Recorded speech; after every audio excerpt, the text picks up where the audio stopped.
Ladies and gentlemen, this replay is brought to you by B Challenger. I'm Ash, and this is Ashen Casts. And today, in the red corner of the map, we have Heidi Onibushi running Phase Rush, Mana Flow Band, Transcendence, Gathering Storm, Revitalize Second Wind, Ability, Haste, Armor, and Health based on level. On that Taric in the top lane with Teleport and Ghost. Yes, that is exactly what is going on. Faker has been on a little bit of a off-meta spree. He also has been watching those happy chime noises videos, trying out different builds. One of them, for example, being the Swain with, what was it, the Mandate and Realize. We just saw that a couple of days ago. Today, we're playing the top lane with the Ghost and the Teleport. And I figured that that might be interesting to watch. T1 Smash 1, substitute for T1. DK Lucid, also a substitute as far as I'm aware. And DK Saint, I think, too. No idea who anyone else is in this game. But we have a very scary matchup here, as I always hate jayces, but I would hate them even more if I would be playing a Taric top lane.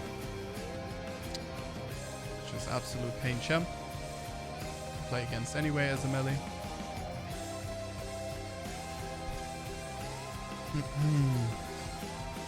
Stun has been hit. 2 auto attacks and the Phase Rush. Faker moving out of the way of that Q, denying a little bit of value to the jayce. Beautiful stun coming through, equalizing the trades. And so, Faker going toe to toe with the jayce at this current point. Now, once he gets to level 2, he will be able to heal himself a little bit. But one problem that we have is that the lane is coming in very slowly, and so we are going to miss a good amount of minions as he works on pulling this minion into the turret already, creating a little bit of an advantage for him as he is able to CS it happily. It's level 3, now the shield is available, the heal is available too. This is where mana costs will skyrocket. But if you can deal with the mana costs, you can deal a lot of damage. And the sustain can be truly outrageous. Right. Farm that last minion, and Faker is ahead in CS. Isn't that beautiful? As the caster curse applies, he misses another minion. I don't even know. Does he win this?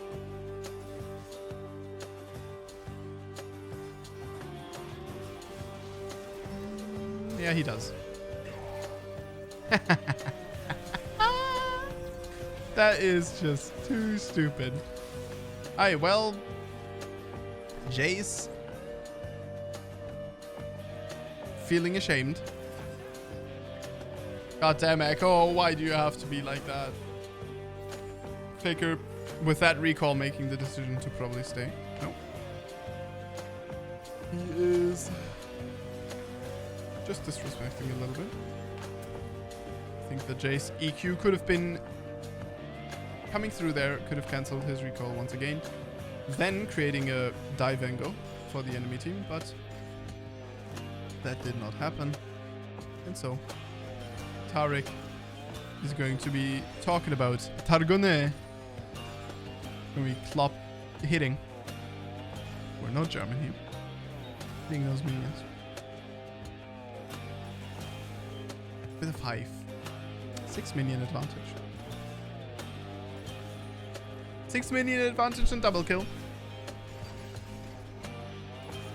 Provides. For very good.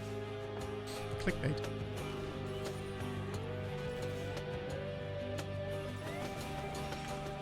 Alright. Beautiful stun. And the Taric is going in. What the hell is that damage? And there's the stun again. And the stun is going to connect. But we have been baited, backstabbed, and bamboozled. And so we go down, giving over the lead to the Jayce once again. Unfortunate, but true. No ghost available. The face rush was also off cooldown, so there's no way he gets out of the Echo gank. And that is one of the problems of the Taric support. He is escapeless. Alright.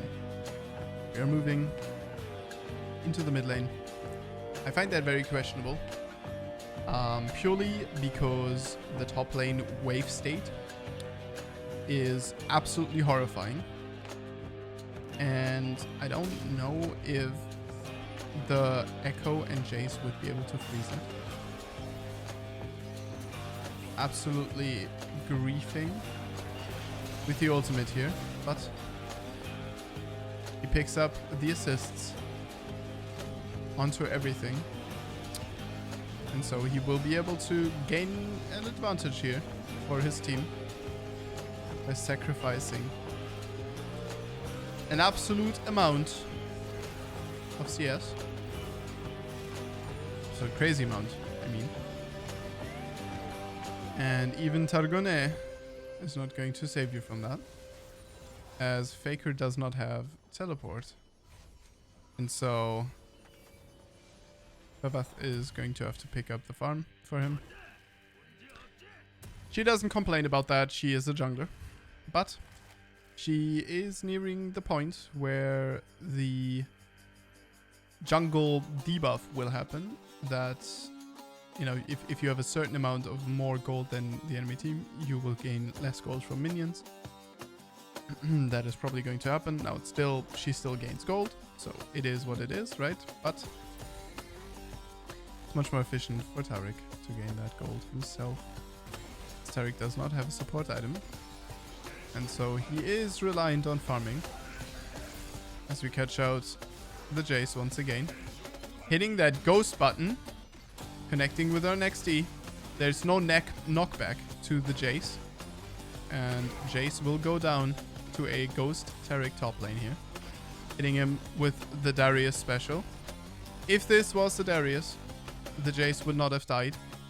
This is the Taric phenomenon, which describes the fact that a harmless looking kitten of a man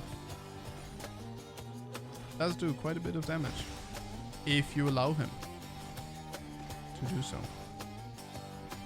And so we are going to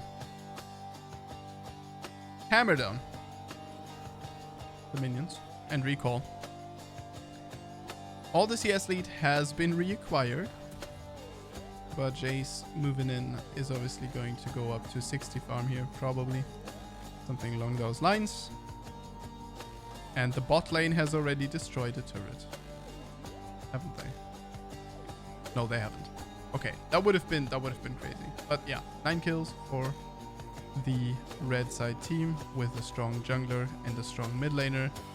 Taric also not looking too weak, and so the game is looking very, very scary. As the Nautilus Ezreal lane is picking up a kill, but the counter kill is on the Jinx. And so, all in all, the trade still is won by the red team's bot lane, with Jinx picking up a kill and farm, as Ezreal dies and misses resources. Another death for Echo. Well, actually, the first death for Echo. Another kill for Beveth. And now, the Belbusi is going to run circles around the enemy team. Interesting stun here by Taric. Let's see if we can, yep, eat that Yone. And Mr. Yone, I'm not entirely sure that you want to take that trade. That was a bad E though. Could have been predicted by the Taric. But beautifully, our E doesn't have any cooldown. So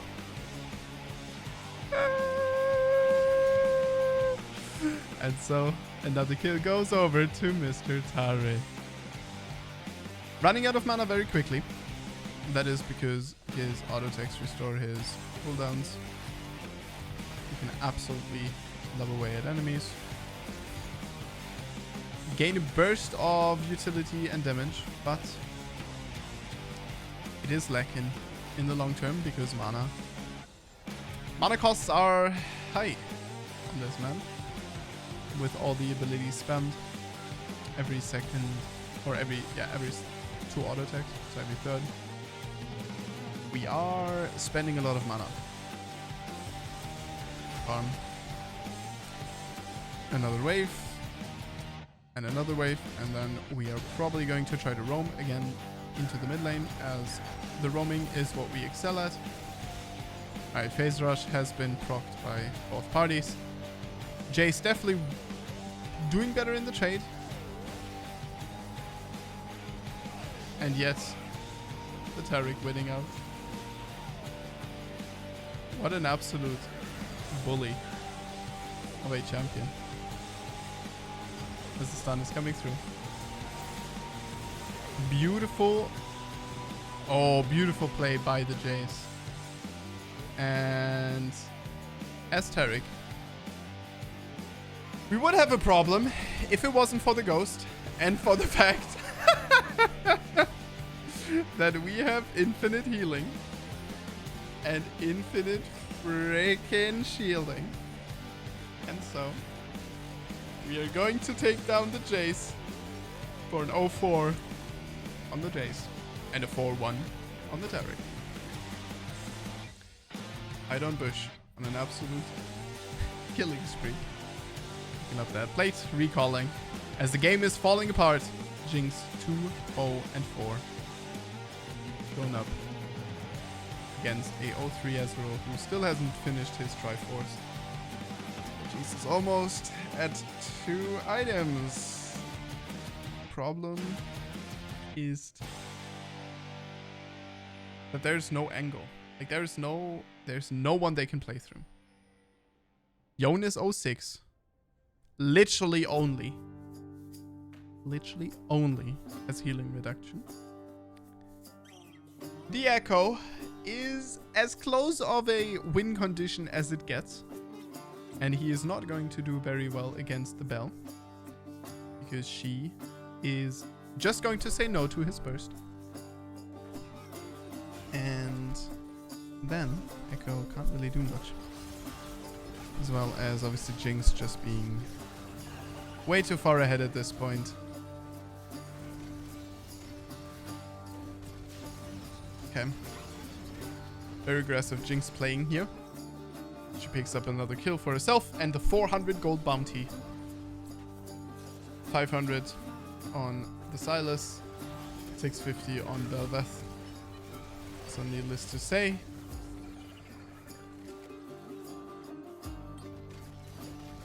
enemy team is in some trouble. Nautilus already hopelessly stutter stepping his way forward. As Yone is playing a different game right now.